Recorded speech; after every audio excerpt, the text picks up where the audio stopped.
बिस्मिल्लाहिर्रहमानिर्रहीम। 10th class या आपका पहला विजुअल लेक्चर है जिसमें अभी मैं आपको फर्स्ट चैप्टर का रिव्यू देने वाला हूँ। उसमें एक एप्लीकेशन उसकी हम करेंगे। असल में सिंपल हार्मोनिक मोशन आपका ये चैप्टर है। सिंपल हार्मोनिक मोशन से क्या मुराद है?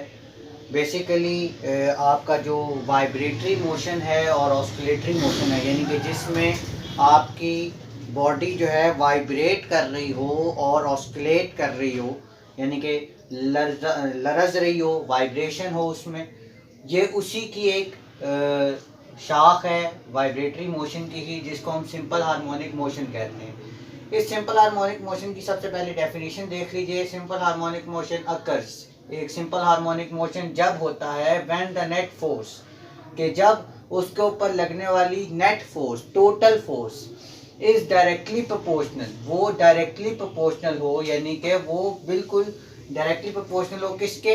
डिस्प्लेसमेंट, यानी कि उसका जो डिस्टेंस कवर हुआ है इन अ पर्टिकुलर डायरेक्शन, वो जितना ज़्यादा होगा डिस्प्लेसमेंट, उससे डायरेक्टली प्रोपोर्शनल होगी फोर्स। जितना ये डिस्प्लेसमेंट ज़्यादा होगी उतनी फोर्स भी ज़्यादा होगी।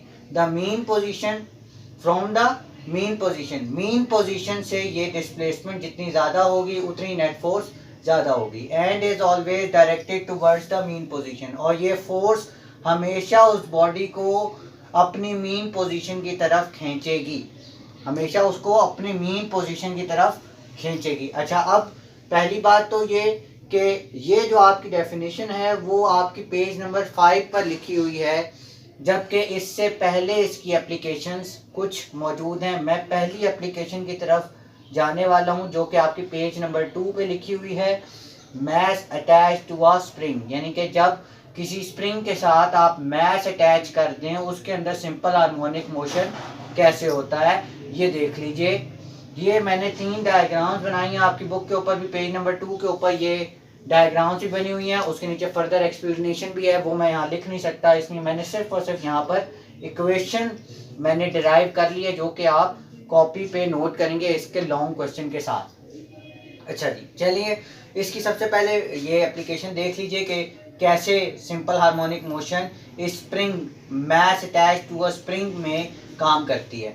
सबसे पहले देखिए ज़रा, अगर एक स्प्रिंग आप लें, उसके साथ एक मैश जिसका हो वो m हो, वो अपनी मीन पोजीशन के ऊपर मौजूद है, ठीक है। अब अगर इस मैश को मैं एक्सटेंड करूं, खींचूं अपने ए पोजीशन की तरफ, तो इसके अंदर फिलहाल जब फर्स्ट केस था, जब उसके ऊपर कोई फोर्स नहीं लग रही थी, तो F क्या था?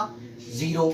O मिड पॉइंट के ऊपर फोर्स 0 थी। और जब मैंने इस मैश को एक्सटेंड किया, खींचा, तो ये अपनी पोजीशन नंबर ए पर आ गई और इसके अंदर एक एक्सटेंशन आ गई। इस स्प्रिंग के अंदर एक खिंचाव पैदा हुआ जो कि डिस्प्लेसमेंट कहलाएगी x। यहाँ से यहाँ तक का डिस्टेंस कवर हुआ, मीन पोजीशन से लेकर ए तक का डिस्टेंस कवर हुआ जो कि x था। फिर जब अगर मैं मैश को छोड़ूंगा तो ये वापस अपनी मिड पॉइंट की तरफ यानी मीन पोजीशन की तरफ आएगी, लेकिन क्योंकि ड्यू टू इनर्शिया, क्योंकि if a body in motion then it tends to retain its motion, so that this property is called inertia. इस इनर्शिया की प्रॉपर्टी की वजह से ये अपनी मोशन को कायम रखने की कोशिश करेगा स्प्रिंग, और ये ओ से मजीद इस तरफ को आ जाएगा, बी की तरफ आ जाएगा। तो ये इसके अंदर एक दोबारा कॉन्ट्रैक्शन पैदा होगी स्प्रिंग के अंदर, और यहाँ से ओ से लेकर बी तक एक्स दोबारा कवर हो जाएगा, और इसके ऊपर एक फोर्स दोबारा एक्सर्ट होगी जो कि दोबारा इसको ओ की तरफ लेकर जाएगी। अब ये थोड़ा सा कंसेप्ट अगर आपके दिमाग में थोड़ा सा बन रहा हो कि जी ये फोर्स हमेशा डायरेक्टेड टूवर्ड्स मीन पोजीशन है, हमेशा उस बॉडी को अपने मीन पोजीशन की तरफ लाने की कोशिश करती है, ये बेसिकली रिस्टोरिंग फोर्स है।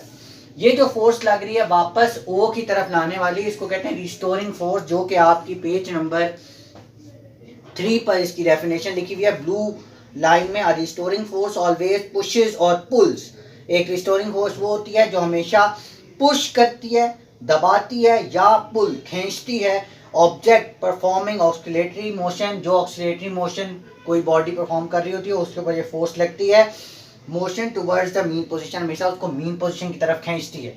अब इस mass attach to a spring की बात जहाँ तक हम करते हैं, इसकी डेरिवेशन कैसे होगी कि ये जो फोर्स है रिस्टोरिंग फोर्स, ये डायरेक्टली प्रोपोर्शनल है किसके, के डिस्प्ले एक्स के, जो कि डिस्प्लेसमेंट कहलाती है एक्स। ये मैंने यहाँ पर डायग्राम बनाई हुई है, F is directly proportional to X. अब अगर मैं प्रोपोर्शनैलिटी का साइन खत्म करता हूं तो यहाँ पर इक्वालिटी का साइन आएगा और इसकी जगह मुझे कोई कांस्टेंट लगाना पड़ेगा। तो कांस्टेंट की जगह क्या लगाएंगे, माइनस के कांस्टेंट आएगा, वेयर माइनस के इज द हुक्स कांस्टेंट। ये हुक्स कांस्टेंट है, हुक एक साइंटिस्ट का नाम है जिसने इसको अपने नाम पर ही कांस्टेंट का नाम रखा है, हुक्स कांस्टेंट। अब के की वैल्यू अगर मैं निकालना चाहूँ सिर्फ के की वैल्यू, तो यहाँ पर माइनस है, अगर माइनस एक्स को मैं नीचे ले जाकर डिवाइड कर दूँ एफ के नीचे, तो ये क्या बन जाएगा, K is equal to minus F by x.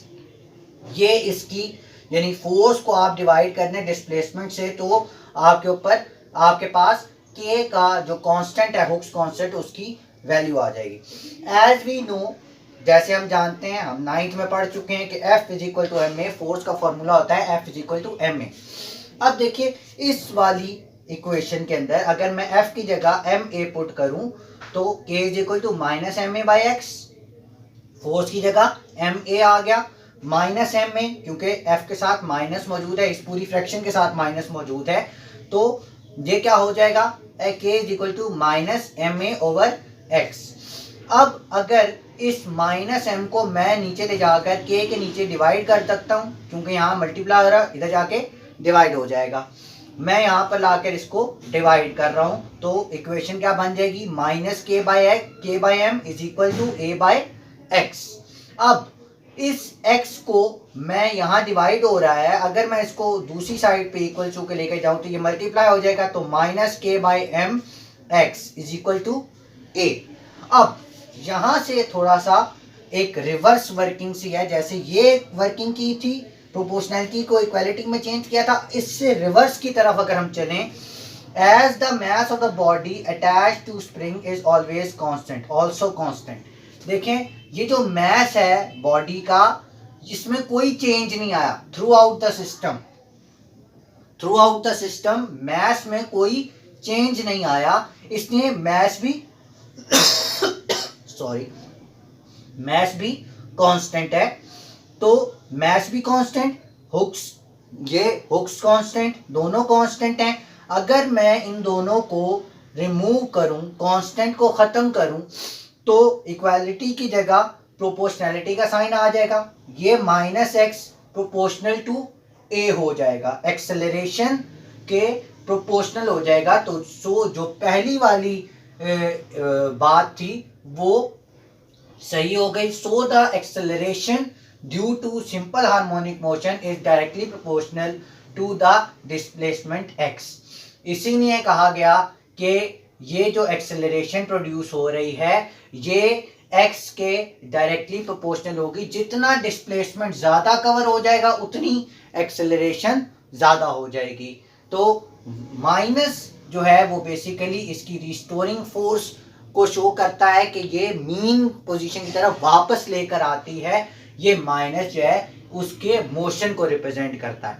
अच्छा, अब याद रखिए कि ये जो केस है सारा ये ऐसा सिस्टम है जिसके अंदर फ्रिक्शन फोर्स एक्ट नहीं कर रही, कोई भी एक्सटर्नल फोर्स एक्ट नहीं कर रही। आइसोलेटेड सिस्टम है, खास किस्म का सिस्टम है जिसके अंदर कोई भी एक्सटर्नल फोर्स एक्ट नहीं कर रही।